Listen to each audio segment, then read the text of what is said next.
Assalamualaikum warahmatullahi wabarakatuh. Sampurasun. Kami keluarga besar Dewan Pimpinan Pusat Paguyuban Sepak Bola Indonesia mengucapkan terima kasih kepada Kanit Respo Priangan Polda Jawa Barat telah menangkap si biadab Taufik Hidayat. Alhamdulillah tertangkap oleh Polda Jabar. Kami sudah beberapa anggota menyisir di kecamatan apa? Pemulihan, terus Sukabumi dan beberapa daerah juga sudah kami share dan alhamdulillah tertangkap oleh Polda Jabar. Kami ucapkan terima kasih atas kinerja Bapak. Pokoknya sukses terus. Tolong dikondisikan Pak di dalam Pak. Semangat. Cepat Pak. Nah kan jadi nggak bisa tidurnya ya kan nih orang nih kan, karena ya perbuatannya sendiri ya menyekap wanita sampai 3 tahun. Gila sih ini para pengat. Ini juga bisa menjadi pelajaran ya untuk semuanya yang berpacaran ataupun berhubungan. Kalau misalkan itu statusnya masih pacar ya jangan terlalu bagaimana lah ya, jangan sampai kejadian kayak gini nih. Ini kenapa kok belum ketangkap ya, dikarenakan dia itu kabur di saat mau dilakukan penggerebekan ya. Jadi pada saat polisi mau datang ke tempat yang diduga menjadi persembunyiannya, lalu dia itu mungkin mencium bau dari pihak kepolisian yang akhirnya dia melarikan diri. Jadi ini pelaku tuh licin ya, bisa berpindah-pindah tempat dan tempat persembunyiannya juga selalu disembunyikan dikarenakan ya demi keamanan juga ya. Semoga aja cepat ketangkap dan diusut tuntas lah ya.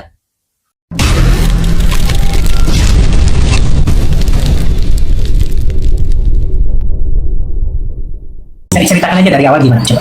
Oke. Dari laporan klien yang saya dampingi, korban, itu tanggal 13 Februari, Taufik ini ngajak kenalan. Oke. Tahun? 13 Februari 2024. 2024. Artinya bisa jadi sebelum korban yang sekarang ya?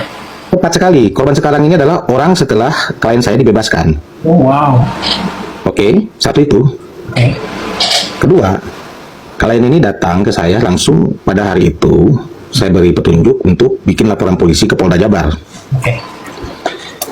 Jam 11 malam, alhamdulillah, pihak Polda Jabar langsung menerima laporan untuk kemudian didalami. Oke. Berhubung karena lokus deliktinya ada di daerah Kabupaten Bandung, lalu dikeluarkanlah surat rujukan untuk dilanjutkan penyelidikannya di Polresta Bandung. Oke.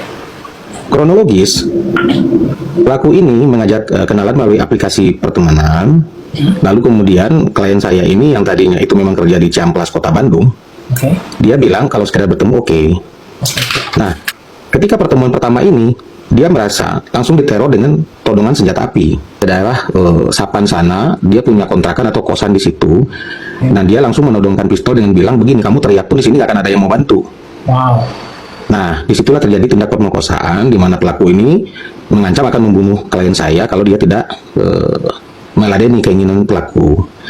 Setelah dia lakukan tindak pemerkosaan 2 kali, lalu dia minta supaya klien 2 kali pada malam yang sama. Atau di tempat yang berbeda? Di waktu yang sama, di waktu yang sama, di tempat yang sama. Klien saya tidak berkutik karena takut dibunuh dan dia bilang kalau dia adalah polisi. Makanya dia punya pistol, begitu. Dan saya masih punya bukti chatting dan voice note-nya sampai detik ini saya simpan. Yang saya sayangkan adalah klien saya ini adalah orang yang tidak punya uang. Saya damping itu tanpa uang 1 rupiah pun. Bahkan untuk ongkos pun dia nggak punya, kasihan kan.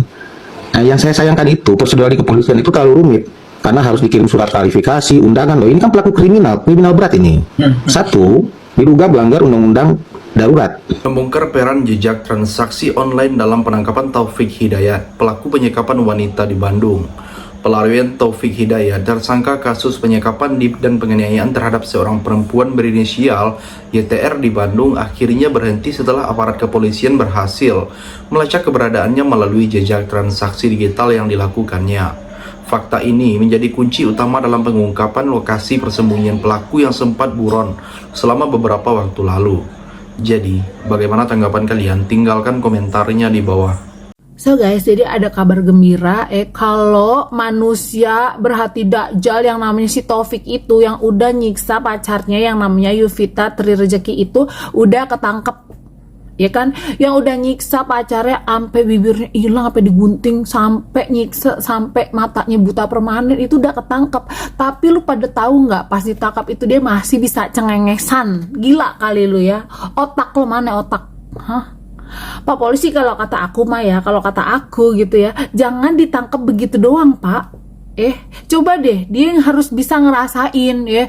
Enak nggak tuh ya kalau bibir digunting itu rasanya gimana? Ya, gimana rasanya kagak punya bibir, Pak? Kalau cuma ditangkap doang, kamu harus ini ya nanti mempertanggungjawabkan semua perbuatan kamu. Semoga ada hikmahnya, Pak. Modelan kayak gitu mah nggak punya otak kalau kata aku mah, ya.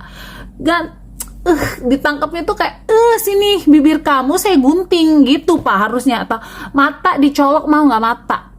Biar bisa ngerasain kalau matanya buta itu rasanya gimana gitu, Pak. Model kayak gini, Mbak, ya elah laki-laki kagak punya otak, Pak, paham nggak? Bisa-bisanya ditangkap aja ya, bukan gimana kek nunjukin nyesel atau apa, ini cengengesan. Pengen gue colok nih rasanya tuh mata. Sini gue gunting, bibir lu gue gunting, paham nggak? Gila kali ya lu.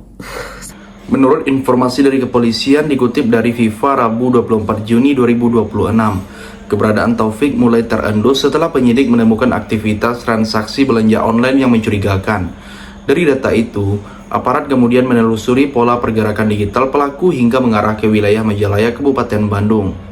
Kapolda Jawa Barat Irjen Pol Rudi Setiawan mengungkapkan bahwa pelaku tidak hanya berpindah-pindah tempat untuk menghindari kejaran petugas, tetapi juga masih melakukan aktivitas transaksi yang tanpa disadari meninggalkan jejak digital.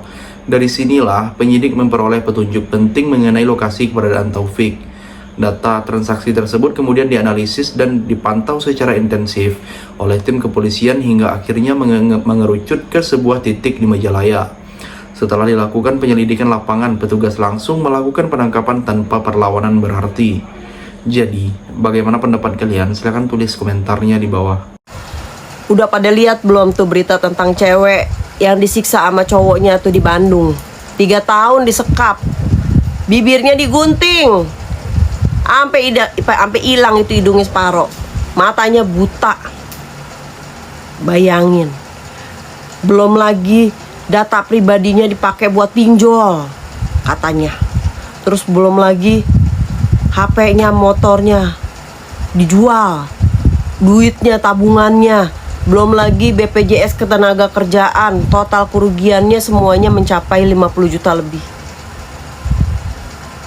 Buat apa ngabisin waktu sama laki-laki macam kayak gitu?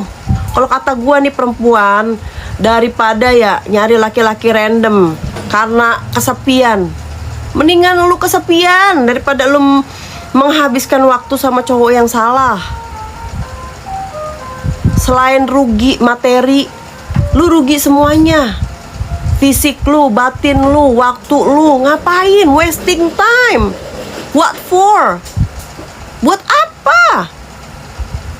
Ibu-ibu yang punya anak gadis atau enggak yang punya anak udah janda, kagak usah dah dipaksa-paksa. Biar dia kawin lagi, biar dia kagak sendiri, biar ada yang ngasih makan. Belum tentu laki-laki bisa ngasih makan. Cewek sendiri juga bisa ngasih makan dirinya sendiri kalau mau usaha. Benar. Gue dari dulu nih ya, bisa gue nyari makan sendiri. Bahkan alhamdulillah, gue bukan kata sombong nih, gue udah nyekolahin berapa orang anak. Bukan anak gue, bukan. Yang bapaknya meninggal, yang bapaknya lagi di penjara, gue sekolahin sampai kelar. Belum gue ngasih makan orang tua gue. Gue bukannya gue bangkit, kagak. Gaji gue kasih semua sama orang tua gue. Gue mantar untuk hari-hari gue mah nyari lagi, gue mah samping-sampingan dah pokoknya, bonus-bonus apa segala macem. Yang terakhir, penangkapan Taufik dilakukan di wilayah Kabupaten Bandung setelah aparat memastikan kecocokan data digital dengan lokasi sebenarnya.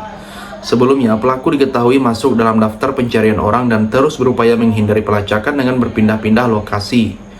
Setelah diamankan, Taufik langsung dibawa ke Polda Jawa Barat untuk pemeriksaan lebih lanjut. Polisi juga memastikan kondisi tersangka dalam keadaan stabil, belum ditempatkan ke sel khusus dengan pengawasan ketat menggunakan CCTV selama 24 jam. Jadi, sampai di sini bagaimana tanggapan kalian? Tinggalkan komentar di bawah sebanyak-banyaknya. Saya dari channel YouTube Segudang TV, pamit, sampai jumpa.